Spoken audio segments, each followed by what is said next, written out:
ہو رہا ہے، ان کا معیار زندگی کیا ہے، ان کا سٹیٹس کیا ہے۔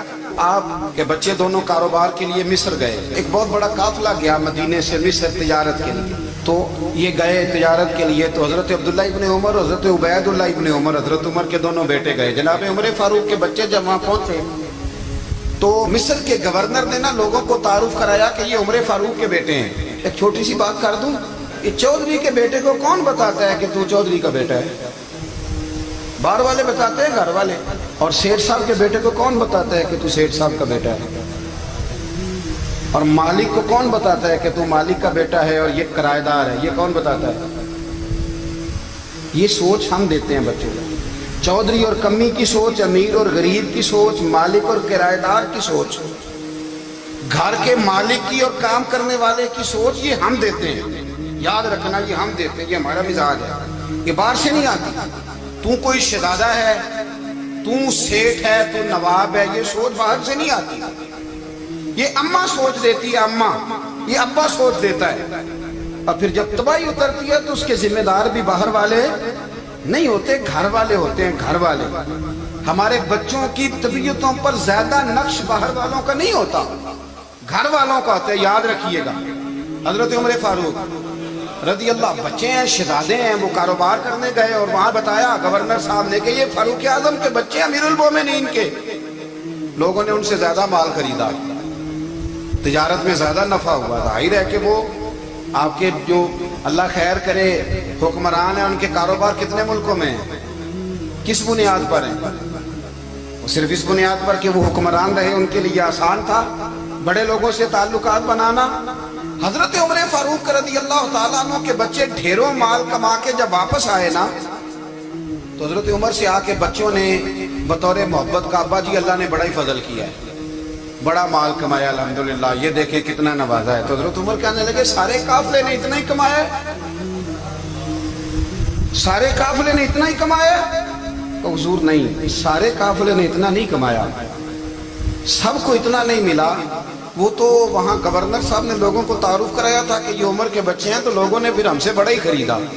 تو حضرت عمر فرمانے لگے ٹھیک ہو گیا، میں بات سمجھ گیا، اس طرح کرو، جو تمہاری اصل زر تھی نا، جو راز تھی، وہ رکھ لو اور باقی سارا مال مال خزانہ میں جمع کرا دو، اس لیے کہ یہ تم نے تجارت نہیں کی، یہ تم نے اپنے باپ کا نام بیچا ہے، یہ تم نے امیر المومنین کے بیٹے ہونے کا فائدہ اٹھایا ہے۔ فرمایا یہ تمہارا نہیں حق، یہ مسلمانوں کا ہے، اس لیے کہ یہ مال تم نے محنت سے نہیں کمایا، یہ باپ کی کرسی کا فائدہ اٹھایا ہے۔ اور فرمایا اگر تم نے مال جمع نہ کرایا تو میں مال بھی لے لوں گا زبردستی اور کوڑے بھی ماروں گا، ڈبل سزا دوں گا، مرضی سے جمع کراؤ گے تو کوڑوں سے بچ جاؤ گے۔ بڑے بیٹے نے تو جمع کرا دیا، تو چھوٹا تھوڑا پریشان ہوا، تو حضرت عبداللہ ابن عمر چھوٹے بھائی کا ماتھا چوم کے کہنے لگے بیٹے چپ کر کے جمع کرا، یہاں بھی فخر کر کے ہم عمر کے بیٹے ہیں اور قیامت میں بھی فخر کریں گے کہ ہم فاروق اعظم کے بیٹے ہیں۔ حضرت عمر فاروق نے ذاتی زندگی پر جو توجہ دی، گھر والوں کے معیار پر جو توجہ دی حضرت عمر فاروق رضی اللہ تعالیٰ عنہ، وہ بھی بڑی دیدنی ہے۔ حضرت ابو موسیٰ اشعری کو نا آپ نے وزیر خزانہ بنایا تھا، تو حضرت ابو موسیٰ اشعری کہتے ہیں کہ حضرت عمر کو شیخ خزانے میں رہنے تو دیتے نہیں تھے۔ ایک دن میں صفائی کر رہا تھا اس کمرے کی جس میں خزانہ رہتا تھا۔ اب ہمارے تو ملک میں جو جاتا ہے وہ صفائی کر کے ہی جاتا ہے، اللہ خیر کرے۔ اور خیر معیار بدلتا ہے، جو پچھلی حکومت ہوتی ہے وہ قرضہ اٹھاتی ہے، وہ باہر سے جاتی ہے تو قرضہ لے کے آتی ہے، اور جو نہیں آتی ہے وہ کہتی ہے ہمیں پیکج مل گیا ہے، وہ قرضہ نہیں اٹھاتے۔ ان کو کیا ملتا ہے؟ یعنی پچھلی نے قرضہ لیا تھا اور ہم نے، واہ جی واہ کیا خوبصورت انداز ہے، اس کا نام بدل کے نا، انہوں نے قرضہ لیا تھا اور ہم نے، میں کہا بڑے شاندار سیانے بندے ہو گئے۔ حضرت سیدنا ابو موسیٰ اشعری کہتے ہیں کہ میں نے نا مال غنیمت کی صفائی کی تو ایک دینار مجھے نا کہیں پڑا ہوا مل گیا، تو فرماتے ہمیں اجازت ہوتی تھی کہ ایک آدھ دینار ہم اپنی مرضی سے کہیں خرچ کر سکتے تھے، اگر آپ ناراض نہ ہوں تو ہمارے ہاں جب چیئرمین صاحب، ناظم صاحب ٹھیکے دیتے ہیں تو ٹھیکیدار ان کا چھوٹا بھائی ہوتا ہے، یا چچا کا بیٹا ہوتا ہے، یا خالہ کا بیٹا ہوتا ہے، وہ خود ناظم ہوتے ہیں اور ان کا چھوٹا بھائی ٹھیکیدار ہوتا ہے، یعنی وہ نا سارا کچھ گھر کے اندر ہی رہتا ہے،